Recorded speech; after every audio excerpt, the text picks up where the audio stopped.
ছিলেন খুবই সাহসী। সাহসী বাদশাহ তীর ধনুক তাক করে এদিক সেদিক তাকাচ্ছে আর এগোচ্ছে। এদিকে বাদশার কানে মানুষের কান্নার আওয়াজ আসছে। অতি নিকটেই কে যেন কাঁদছে, সেও আবার মেয়ের গলায়। বাদশাহ জোরে বলতে লাগলো, কে তুমি কাঁদছ? তুমি কে? তুমি আমার মতো মানুষ নাকি জিন ভূত? এইসব বলার পরপরই আড়াল থেকে কে যেন বলল, হুজুর, আমি আপনার মতো মানুষ, তবে মেয়ে মানুষ, কিন্তু আমি আপনার সামনে আসতে পারছি না। আমি যে বস্ত্রহীন হুজুর, আমাকে এক টুকরো বস্ত্র দিন, আমি আপনার দেয়া বস্ত্র পরে আপনার সামনে আসি। বাদশার এবার একটু বাড়তি সাহস হলো। কথা মতো বাদশাহ নিজের মাথায় থাকা সাদা কাপড়ের পাগড়ি খুলে গাছের সামনে ছুড়ে দিলেন। কিছুক্ষণ পর গাছের পেছন থেকে সাদা কাপড় পরিহিত এক রূপসী মেয়ে বের হয়ে আসলো। বাদশাহ মেয়েটাকে জিজ্ঞাসা করলো, তোমার নাম কি? মেয়েটি বলল, আমার নাম কোয়া কোয়া। বাদশাহ জিজ্ঞাসা করলেন, তুমি এখানে কি করে এলে? মেয়েটি বাদশার সব কথার উত্তর দিল, জানি না। এবার বাদশাহ জিজ্ঞাসা করলেন, তুমি কি আমার সাথে আমার মুল্লুকে যাবে? যদি যেতে চাও তো আমি তোমাকে আমার মুল্লুকে নিয়ে যাব। মেয়েটি বলল, হুজুর, আপনার সাথে নিতে হলে আমাকে বিবাহ করে নিতে হবে। বাদশাহ কিছুক্ষণ চুপ করে থেকে বললেন, ঠিক আছে, তাই হবে। যেই কথা সেই কাজ। কাজে আসলো, বিয়ে হলো। মনের আনন্দে ছোট রানী কোয়া কোয়াকে নিয়ে বেশি থাকে। বাদশাহ রূপসী কোয়া কোয়াকে পেয়ে অতীত বর্তমান যেন সবই ভুলে গেছে। ভুলে গেছে বাদশার প্রাণপ্রিয় বন্ধু লোকমান হিকিমের কথাও, যিনি হলেন হিকিমের বাদশাহ। এর আগে বাদশাহ যখন যা কিছু করত, প্রিয় বন্ধুর থেকে বুদ্ধি পরামর্শ নিয়েই করত। যে কোনো জটিল বিষয়ে বন্ধুকে স্মরণ করতে বন্ধু লোকমান হিকিম সেই জটিল বিষয়ের সমাধান করে দিত। অথচ বাদশাহ রূপসী কোয়া কোয়াকে বিয়ে করে ঘরে তোলার পর প্রিয় বন্ধুকে যেন মনের অজান্তেই ভুলে গিয়েছে।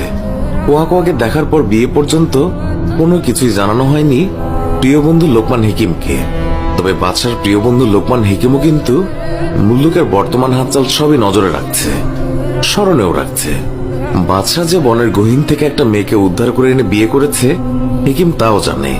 কিভাবে করেছে সেটাও জানে। আর মেয়েটির জন্ম পরিচয়ও লোকমান হিকিমের আগে থেকে জানা আছে। কিন্তু বাদশাহ মেয়েটিকে বিয়ে করার পর লোকমান হিকিম নিজে থেকে কোনোদিন মুল্লুকে প্রবেশ করেনি।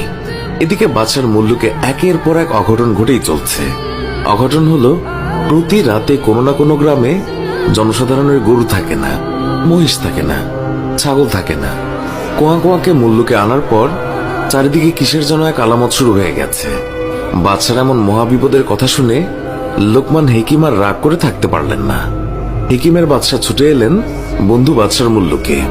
লোকমান হিকিম বাদশাকে বললেন, আপনার বিয়ে করা স্ত্রী কোথায়? আপনার নতুন স্ত্রীর হাতে কি এক গ্লাস পানিও পান করতে পারবো না? নতুন স্ত্রীকে বলুন আমার জন্য এক গ্লাস পানি আনতে। নতুন রানী এক গ্লাস পানি নিয়ে বাদশার দরবারে এলেন। কোয়া কোয়া পানি নিয়ে দরবারে এলে লোকমান হিকিমকে দেখে রাগে গোসায় একাকার হয়ে গেলেন। নতুন রানীর এই অবস্থা দেখে বাদশাহ অবাক হয়ে বন্ধু লোকমান হিকিমকে জিজ্ঞাসা করলেন, এর ঘটনা কি? বাদশার এমন প্রশ্ন শুনে লোকমান হিকিম শুধু হাসতে লাগলো। বন্ধু লোকমান হিকিমের হাসি দেখে বাদশাহ রেগে মেগে বলল, হাসি বাদ দিয়ে মূল ঘটনা বলুন যে কি। এবার লোকমান হিকিম বলল, বন্ধু, ঘটনা তো অনেক কিছু, তা বলে কি আর শেষ করা যাবে?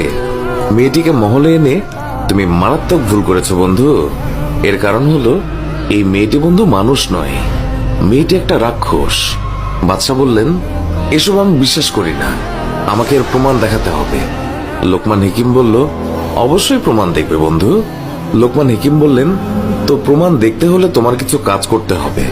তোমার মহলের ভেতরে থাকা সমস্ত পানির উৎস বন্ধ করতে হবে। মোট কথা, তোমার মহলে যেন কোথাও যেন পানি না থাকে। লোকমান হাকিমের সাথে কাল নাগিনী